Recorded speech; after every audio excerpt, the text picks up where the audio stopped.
এটা একটা সিস্টেম। যেমন সূর্যের দিকে তাকানো যায় না, তাকানো যায় কি? কেন ওটা তেজ আছে, ওর থেকে লক্ষ কোটি গুণ পাওয়ার হলো ঈমানের পাওয়ার। জোরে বলুন সুবহানাল্লাহ। তা ঈমানের পাওয়ার যখন আমাদের বাড়বে, অটোমেটিক জালিমের মাথা হাট হবে। তার একটা ছোট্ট নমুনা দিয়ে যায়। আমার ছোট হুজুরের সম্বন্ধে একটা মিথ্যা প্রোপাগান্ডা ছড়ানো হয়েছিল, তার জন্য বলেছিল ওনাকে বন্দী করা হবে। তো বারবার দিল্লি থেকে মেসেজ এসছে বন্দী করো বন্দী করো বন্দী করো, হচ্ছে না, পাচ্ছে না। কেন? যে সামনে যায় তার মাথা, যে সামনে যায় তারই মাথা হ্যাট হয়ে যায়। লাস্টে পুরো ফোর্স ওখান থেকে এসেছে যে কে রে বাবা, কি এমন ভিআইপি ব্যাপার। লাস্টে পুরো ঘিরে ফেলেছে। যখন ছোট হুজুরের কাছে খবর গেছে, ছোট দাদাজান হুজুর বলছে বাবারা চলো বাইরে যেতে হবে। আর আমার দাদি জানদের বলছে কই কি আছে খাইয়ে দাও, কতদিন এখন জেলের হাওয়া খেতে হয় কে জানে, চলো খেয়ে নিয়ে। যখন হুজুর বেরিয়েছে, চলো যারা ধরতে এসেছিল তারা সব হুজুরকে দেখে দাঁড়াচ্ছে। জোরে বলুন সুবহানাল্লাহ। আরো জোরে বলবেন না? এটা কিসের পাওয়ার? ঈমান, ঈমানের পাওয়ার। তখন তারাই বলছে যে আমাদের ভুল মেসেজ গেছে, আমরা একটা আপনাকে লেটার দিয়ে দিচ্ছি, কোন জায়গায় অসুবিধা হবে না, এটা দেখালেই হবে। ছোট হুজুর বলেছিলেন শোনো বাবা, আমাকে আমার আল্লাহ একটা লিখিত দিয়েছে, আমি নূর নবীর উম্মত, এটাই আমার সবচেয়ে বড় লিটার। জোরে বলুন সুবহানাল্লাহ। আমার কিছু লাগবে না, নবীকে দিলে রাখো। নবী দিলে থাকলে লাভ আছে না নাই? তাহলে নবীর জীবনী পড়ো। এখন তো জীবনীর আলোচনাই বন্ধ হয়ে গেছে। বড় প্ল্যান মাফিক আমাদের দিল থেকে নবীকে বার করা হয়েছে, আজ থেকে নয়, 100 বছর কম বেশি ধরে চেষ্টা চলছে। রিসার্চ করে দেখেছে যেদেরকে হারানো যায় না কোনোভাবে। কেন? যেদের মধ্যে হুজুরের প্রেম আছে, প্রেম হলো ঈমান, ঈমানের কাছে পারা যায় না। তাই তারা কোটি কোটি বিলিয়ন ডলার খরচ করে আমাদের সমাজে বক্তা, আলেম, উলামা, মাদ্রাসা, মসজিদের নামে তৈরি করে সেখান থেকে আমার হুজুরের প্রেম আমাদের দিল থেকে বার করা হচ্ছে। ঘন্টার পর ঘন্টা আওয়াজ হয়, নবীর আলোচনা নেই। মাসকে মাস জলসা হয়, নবীর আলোচনা নেই। বছরকে বছর জলসা হয়, নবীর আলোচনা নেই। আপনার মসজিদ আমার মসজিদের জুম্মায় হাজারো খুতবা হচ্ছে, হাজারো আলেম উলামা আলোচনা করছে, নবীর আলোচনা নেই। আরে উম্মতকে নবী চিনাও, উম্মতকে নবী দাও। যেমন শরীরকে সুস্থ থাকতে গেলে হাজারো খাদ্য আছে, ভিটামিন আছে, মিনারেল আছে, ক্যালসিয়াম আছে, ইত্যাদি ইত্যাদি। ঈমানকে মজবুত করতে গেলে নবী মুহাম্মদ রাসূলের জীবন আদর্শ অর্থাৎ প্রেম ও আদব দরকার, তবেই তো ঈমান শক্তিশালী হবে। জোরে বলুন সুবহানাল্লাহ। আরো জোরে বলবেন না সুবহানাল্লাহ। হায় আমার নবীর উম্মত, আজকে আমরা নবী ভুলে গেলাম, নবী থেকে সরিয়ে দেওয়া হলো। তাই আজ আমাদেরকে যে যা খুশি করে নিচ্ছে। অথচ ওমর ফারুক একটা চিঠি দিয়েছে, একটা চিঠি লিখে পাঠিয়েছে রোম সম্রাটকে, যে যা মানুষের উপরে জুলুম হচ্ছে ওমর কি আসবে? শুধু চিঠিটা দেখেছে, উঠে দাঁড়িয়ে গেছে, থরথর করে কাঁপছে। সফিরকে চিঠি দিয়ে পাঠিয়েছে, যে বলো না আমি শুধরে গেলাম। বলুন সুবহানাল্লাহ। আর আজকে এত আমরা এত আমাদের ঘরে দিয়েই অত্যাচার করা হচ্ছে। এর কারণ হুজুর দিল থেকে সরে গেছে, অসুবিধা হচ্ছে। আহা, আসেন হুজুরকে চেনেন, হুজুরের জীবনী পড়ুন, হুজুরের জীবনী শুনুন, হুজুরকে মহব্বত করুন। অনেকে আবার বলে আরে কোরআন হাদিস শোনাচ্ছ না কেন? এই আরেক গাদ্দার মুনাফিক। কোরআন হাদিস শোনাচ্ছে না কেন? এই আরেক গাদ্দার মুনাফিক। আরে নবীর জীবনীটাই তো কোরআন, জিন্দা কোরআন। জোরে বলুন সুবহানাল্লাহ। নবী পাক সাল্লাল্লাহু আলাইহি ওয়াসাল্লাম যা করেছে কোরআনের বাইরে করেছে না কোরআন অনুযায়ী করেছে? আর কথা বলে সবাই বলছেন না কেন? আমার নবী যা করেছে কোরআনের বাইরে করেছে না কোরআন অনুযায়ী করেছে? আমার নবীর জীবন আদর্শটাই তো কোরআনের প্র্যাকটিক্যাল, কোরআনের বাস্তব। কোরআন তো হুজুরের উপরে নাজিল হয়েছে। কোরআনে খুলে খুলে বর্ণনা নেই। ফজরে 2 রাকাত, ইশায় 4 রাকাত, জোহরে 4 রাকাত, আসরে 4 রাকাত আছে। কি গো মাওলানা সাহেব দেখাতে পারবেন? আমার তো পড়াতে দেখতে পাই। বলো রুকু একটা, সিজদা দুবার, কোরআনে আছে। সিজদা আগে, এই রুকু আগে, সিজদা পরে। এটা খুলে খুলে শুধু নামাজের করো, আকিমুস সালাত, নামাজ কায়েম করো, ওয়াসজুদু ওয়ারকু, তোমরা রুকু দাও, সিজদা দাও। কিন্তু কোনটাকে রুকু বলা হয়? কপালটা মাটিতে ঢাকানোটাকে ওটাকে রুকু বলা হয়। তুই কি করে জানলে না ওটা নয় এটা? আমার হুজুর সব খুলে খুলে খুলে খুলে আমাদের শেখাচ্ছে। জোরে বলুন সুবহানাল্লাহ। তাহলে কোরআন যদি জানতে চাও, আম্মা হযরত আয়েশা সিদ্দিকা রাদিয়াল্লাহু তাআলা আনহাকে জিজ্ঞাসা করা হয়েছিল, হে আম্মা জান, আমার রাসূলকে নিয়ে কিছু আমাদেরকে শোনান। সঙ্গে বলি আম্মা জান বলেছিলেন, তোমরা কি কোরআন দেখো না? আমার রাসূলুল্লাহ লাইফ স্টাইলটা হলো কোরআন। কানা খুলুকুল্লাহুল কোরআন। মুসলমান ঘরের ছেলেমেয়েরা, তরুণেরা, আমার নবী পাকের নিজের হৃদয়ে রাখুন। যাদের দিলে রাসূল থাকবে তারা কত সম্মানিত হবে শুনুন। এ যুবকেরা, তরুণেরা, আজ নতুন নয়, আল্লাহ দিনের উপরে টার্গেট করা, মসজিদকে টার্গেট করা, মাদ্রাসাকে টার্গেট করা, এটা আজকে নতুন নয়। কেউ হালকা হালকা করে করছিল, তখন আমরা ট্রিটমেন্ট করিনি, তাই রোগটা এখন একটু বড় হয়ে গেছে। তবে মনে রাখবেন, যুগ যুগ ধরে জালিম অত্যাচারী সন্ত্রাসীরা হক নবীর উপরে, ইসলামের উপরে, মানবতা, সভ্যতা, ধর্মের উপরে, আল্লাহর ঘরের উপরে, মসজিদ, মাদ্রাসা, কোরআনের উপরে বারবার আঘাত দিয়েছে। এটা আমার রাসূল পাক সাল্লাল্লাহু আলাইহি ওয়াসাল্লাম দুনিয়ার জমিনে আসার আগের একটা ওয়াকিয়া আপনাদের শোনাই। শুনবেন না? সব পিছনের লোকগুলো ঘুমিয়ে পড়লো নাকি? ডান দিকে ভর্তি করা দরকার, বাঁ দিকে ভর্তি করে বসে আছে। ডান দিকে দেখতে পাচ্ছি, আর ওই কোনটা অন্ধকার করে রেখেছে কি আজকে আমি দেখতে পাচ্ছি। আচ্ছা, এদিকে দেখুন, আপনারা দেখতে হবে না। আমার নওজোয়ান তরুণেরা, যুবকেরা, এ নবী পাকের প্রেমিকেরা, আল্লাহ নবী, নূর নবী, দয়া নবীকে আমার আল্লাহ পাক সবার আগে তৈরি করেছে। এটা আপনারা মানেন না মানেন না? একটু আওয়াজ দিয়ে বলুন। আজকে আমাদেরকে বলানো হয় নবী সবার আগে নয়, বলা হয় না? কেন বলানো হয়? যাতে আমাদের দিল থেকে নবীর ভক্তি প্রেমকে কমানো যায়। আর কমলে কি কমবে ভাই? ঈমান দুর্বল। আর ঈমান দুর্বল হলে কি হবে? যারা সোজা হয়ে দাঁড়াতেও জানে না, পানি খরচ করতেও জানে না, তারাও পিটিয়ে যাবে। পিটাচ্ছে না, পিটাই না? এই জলসা মাহফিল, মাদ্রাসা উন্নতি লক্ষ্য করে হয়ে আসছে। একটা সময় এসেছিলাম, এখানে কিছুই ছিল না, ফাঁকা মাঠ। তারপরে একটা ছোট মতো করে মুক্ত, সেটা এখনো রয়েছে। আপনাদেরই সহযোগিতায় আবার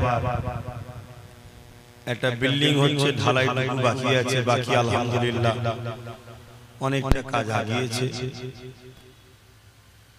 একেবারে যুবক ছেলেরা, আপনাদেরই সন্তানেরা, তারা প্রচেষ্টা করে মুরব্বীদের সাথে নিয়ে, বাবা দোয়া নিয়ে, ভাইদের বোনেদের সহযোগিতা নিয়ে এই সুন্দর এই প্রতিষ্ঠানটা গড়ে তোলার চেষ্টা করছে।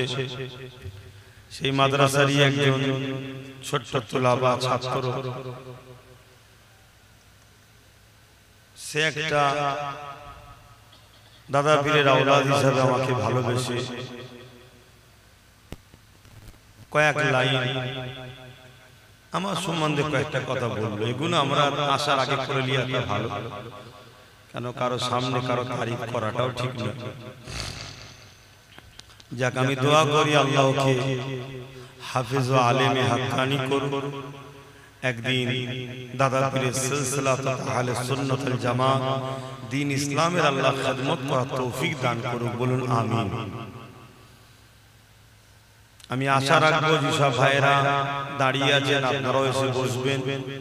এবং যেগুলো রাস্তায় আছে তারা এসে বসবেন, কেন এই জিন্দেগি একবার চলে গেলে আর পাবো না।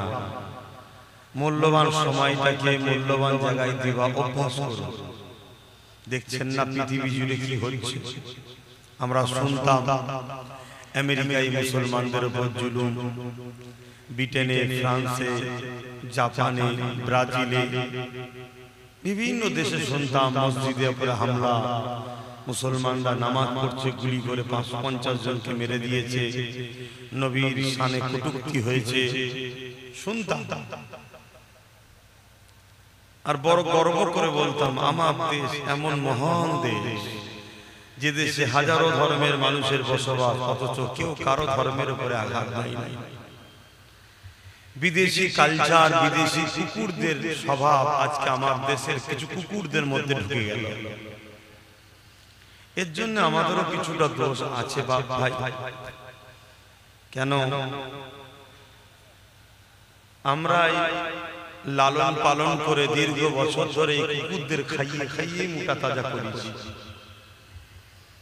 আমার কথা বাবা একটু গায়ে লাগতে পারে,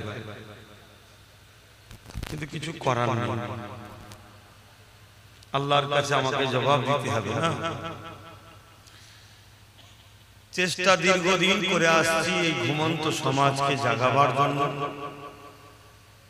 যাতে করে এই সমাজ জাগলে প্রত্যেকটা সমাজের অসহায় গরিবরা হাসবে 100%। আজকে এই সমাজ ঘুমোচ্ছে বলে প্রতিটা সমাজের গরিবরা কাঁদছে।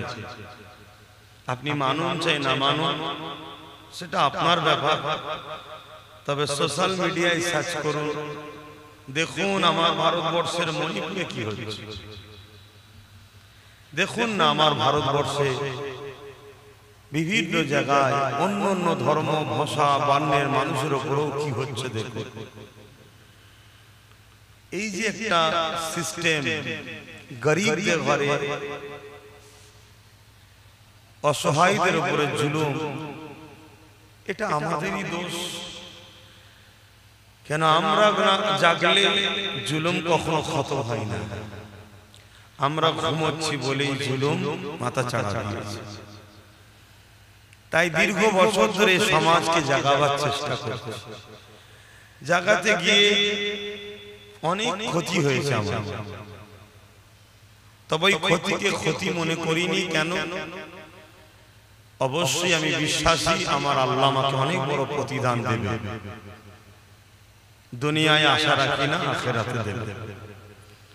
আর যেটাই বলি আল্লাহর খুশির জন্য বলি, যেটাই করি আল্লাহ ও রাসূলকে রাজি খুশি করার জন্য করি।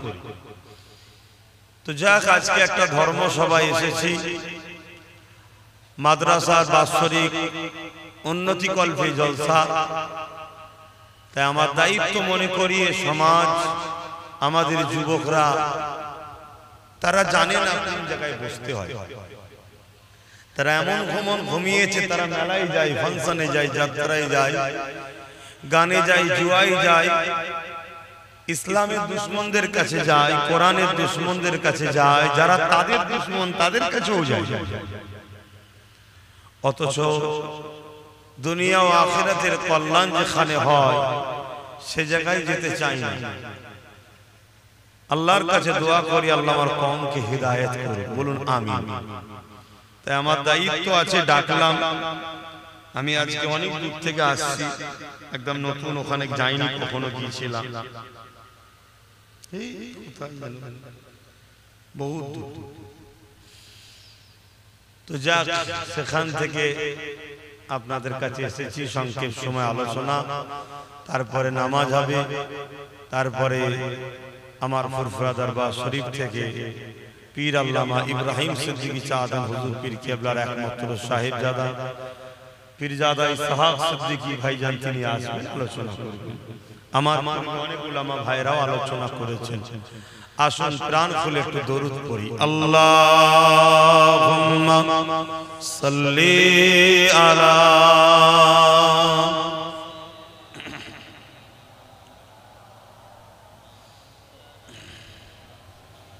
একটু জবান খুলে পড়তে হবে। যুবক, এই আমার ভাইরা, বসো, ওখানেই বসো, ওখানেই বসে যাও। ইজ্জত যাবে না চটে বসলে। ইজ্জত আর আমাদের রইল কোথায়? হ্যাঁ, ইজ্জত আর রইল কোথায়? সবাই তো আমাদের লুটে নিল।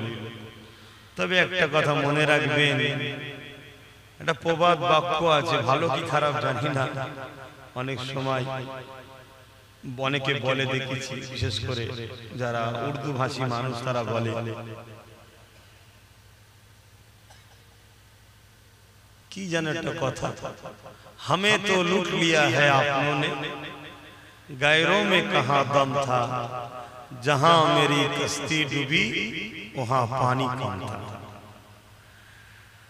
আমাদের যে লুট আজকে চলছে, এটা গায়ের কোথাও দম আছে, তো আপনরাই আমাদেরকে লুটে নিল, তাই তো নাকি?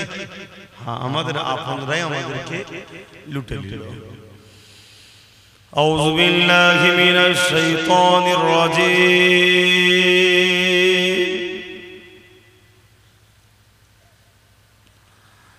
বিসমিল্লাহির রহমানির রহিম।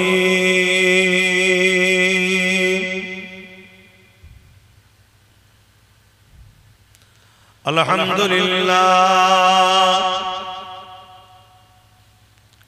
আলহামদুলিল্লাহ নাহমাদুহু ওয়া নাস্তাঈনুহু ওয়া নাস্তাগফিরুহু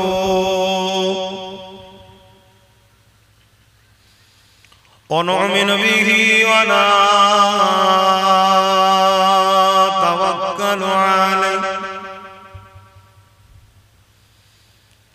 ওয়া নাউযু বিল্লাহি মিন শুরুরি আনফুসিনা ومن سيئات أعمالنا،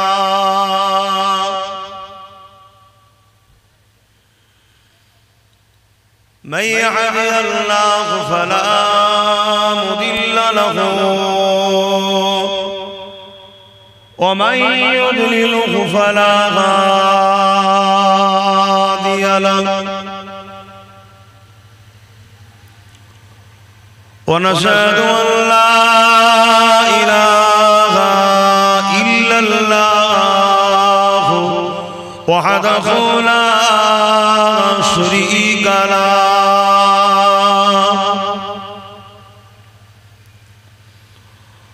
ونشهد أن سيدنا وحبيبنا ومولانا محمدا عبده ورسوله،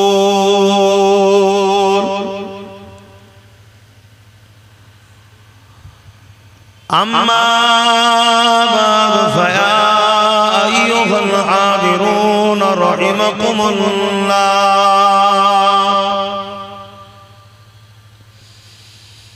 قال الله تعالى في كلام المجيد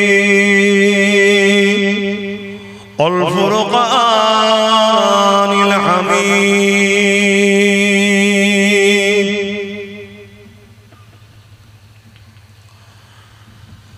إن الله وملائكته يصلون على النبي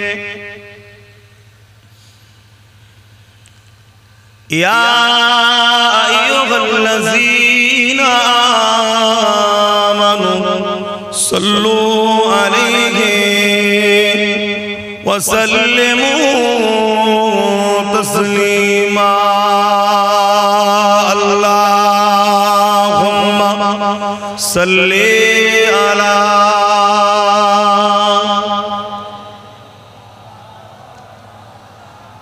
وعلى آل سيدنا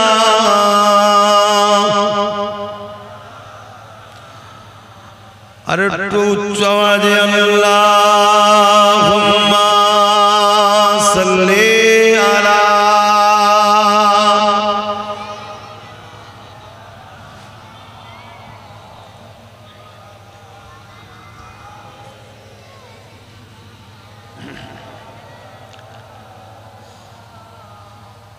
मेरे आँखों की बुदली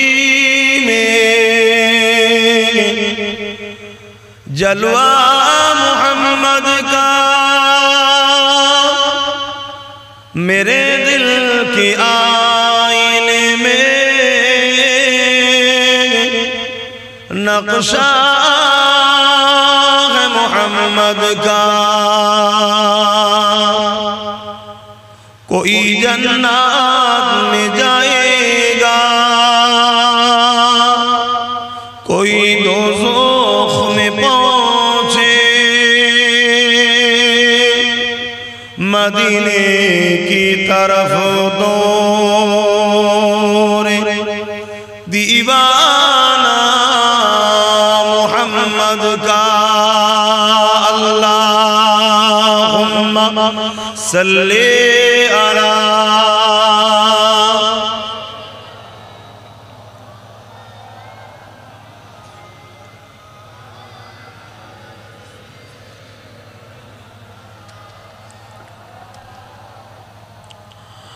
मददगार जिसी का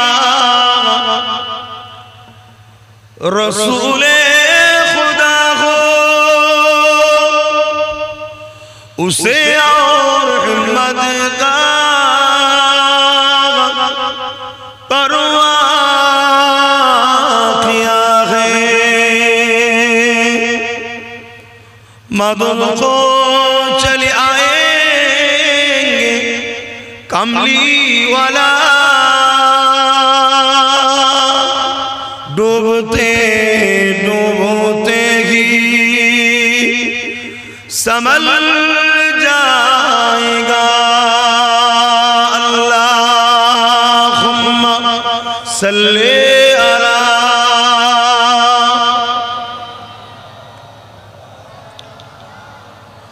वला आले सैयदना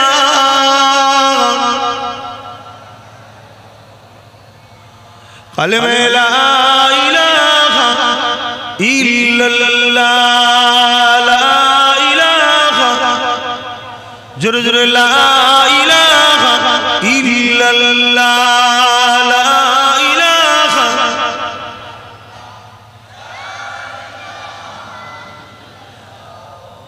मुहम्मदुर रसूलुल्लाह, ला इलाहा इल्लल्लाह,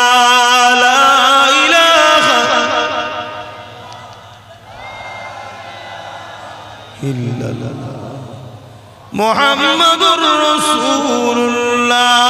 हस्बी रब्बी जल्लल्लाह, मा फी क़ल्बी ग़ैरुल्लाह, नूर मुहम्मद सल्लल्लाह, हक़ ला इलाहा इल्लल्लाह, ला इलाहा ला इलाहा इल्लल्लाह, ला ला इलाहा ला इलाहा ला इलाहा इल्लल्लाह, ला इलाहा इल्लल्लाह, ला इलाहा ला इलाहा इल्लल्लाह मुहम्मदुर रसूलुल्लाह। सल्ले अला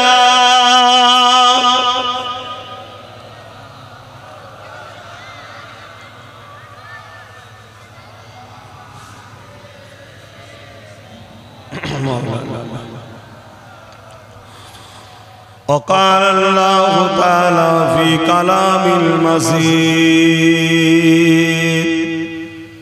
والفرقان الحميد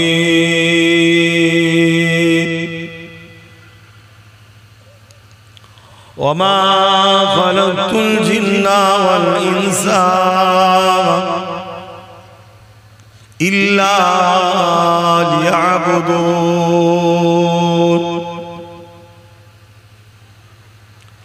وقال الله تعالى في كلام المجيد والفرقان الحميد كنتم خير أمة أخرجت للناس تأمرون بالمعروف وتنهون عن المنكر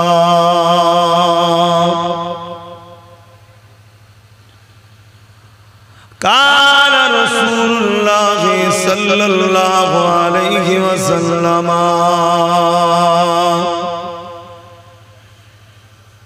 من أحب سنتي فقد أحبني ومن أحبني كان معي في الجنة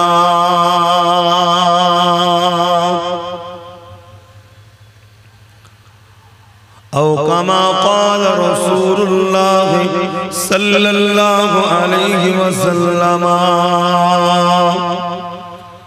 من أحب لله وأبغض لله وأعطى لله ومنع لله فقد استكمل الإيمان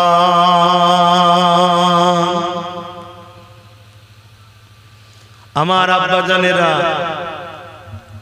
পর্দা নিশিন আমার আম্মা জানেরা, বোনেরা, আমার নওজোয়ান তরুণেরা, যুবকেরা, ছোট ছোট বাবুরা, এ দুনিয়া আমাদের কারো জন্য চিরস্থায়ী নয়। সে পীর সাহেব হোক, মুফতি সাহেব হোক, আলেম সাহেব হোক, বা সাধারণ মানুষ হোক বা মুরিদ হোক, সে শিক্ষক হোক আর তোলাবা ছাত্র হোক, সে আলেম হোক আর আম মানুষ হোক, সে গরিব হোক আর ধনী হোক, সে রাজা হোক আর মহারাজা হোক, মৃত্যুর স্বাদ সবাইকে চাকতে হবে। নেক কাজ করলেও মৃত্যু হবে, অন্যায় করলেও মৃত্যু হবে, ভালোর পক্ষে থাকলেও মৃত্যু হবে, অন্যায়ের পক্ষে থাকলেও মৃত্যু হবে। এই দুনিয়াটা হলো একটা পরীক্ষার জায়গা। কিছুদিনের মেহমান আমরা, আজ আছি কাল নাই, কখন যে কে চলে যাবে কোনো গ্যারান্টি নেই। আসার যদিও বা আনুমানিক একটা ডেট দেয়া যায়, কিন্তু যাবার কোনো ডেট নাই। দাদু রয়ে গেছে, দাদি রয়ে গেছে, নাতি পুতা চলে গেছে। অতএব আজ আমি আছি, কাল চলে যাব, আপনারা আছেন, একদিন চলে যাবেন। আমাদের স্রষ্টা, আমাদের সৃষ্টিকর্তা একজন, তিনি কে? আমি সবাইকে জিজ্ঞেস করেছি, যার যার স্রষ্টা শাহাদাত আগুন তুলে বলুন, তিনি হলেন আল্লাহ। লম্বা করে হাত তুলে বলুন আল্লাহ, আরো জোরে বলুন আল্লাহ। তবে মনে রাখবেন, এই দুনিয়ায় যারা কষ্ট পায়, আল্লাহ তাদেরকে আখিরাতে শান্তি দেবে। আল্লাহ জাত পাকের কসম করে বলেছে, আমি যাদেরকে দুনিয়ায় শান্তি দেবো, আখিরাতে দেব না। আর দুনিয়ায় যাদেরকে আমি কষ্ট দিয়ে পরীক্ষা নেবো, সবর করবে, ধৈর্য ধরবে, আমার রাস্তায় থাকবে, হাজারো মুসিবত বালা আসার পরও যে আল্লাহ পরীক্ষা নিচ্ছে, আমি কিছুদিন পরে ওকে তুলে নেব, পরীক্ষা শেষ হয়ে যাবে, চির শান্তির আমার মেহমান খানা জান্নাতে ওকে থাকতে দেবো চিরস্থায়ী। জোরে বলুন সুবহানাল্লাহ। এটাই তো আমাদের ঈমান। ঈমান আমাদের তো এটা। আমরা বিন দেখে ঈমান এনেছি। আমানতু বিল্লাহি, আল্লাহর উপরে, ওয়া মালাইকাতিহি, ফেরেশতার উপরে, ওয়া কুতুবিহি, কিতাবের উপরে, ওয়া রাসূলিহি, নবীদের উপরে, ওয়াল ইয়াউমিল আখির, আখিরাতের উপরে, ওয়াল কদরি খাইরিহি, তাকদীরের উপরে, মিনাল্লাহি তাআলা আল বা'স বা'দাল মাউত, এবং মৃত্যুর পর আবার উঠানো হবে। এগুলোর উপরে আমরা তো বিন দেখে বিশ্বাস করেছি। এবং জবানে মুস্তাফা আরবি সাল্লাল্লাহু আলাইহি সাল্লামের উপরে আমাদের বিশ্বাস এতটাই যে নবী বলেছেন আখিরাত আছে, ভালো মন্দ আল্লাহর পক্ষে হয়, তাকদীর আল্লাহর কুদরতি হাতে, ফেরেশতা আছে, জান্নাত আছে, জাহান্নাম আছে, মৃত্যুর পর উঠানো হবে।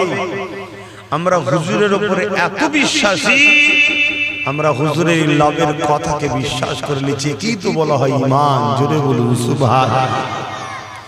অর্থাৎ যার দিলে যত বেশি হুজুরের উপরে আদর, বিশ্বাস, ভক্তি, ভালোবাসা আছে, তার ঈমান তত মজবুত আছে।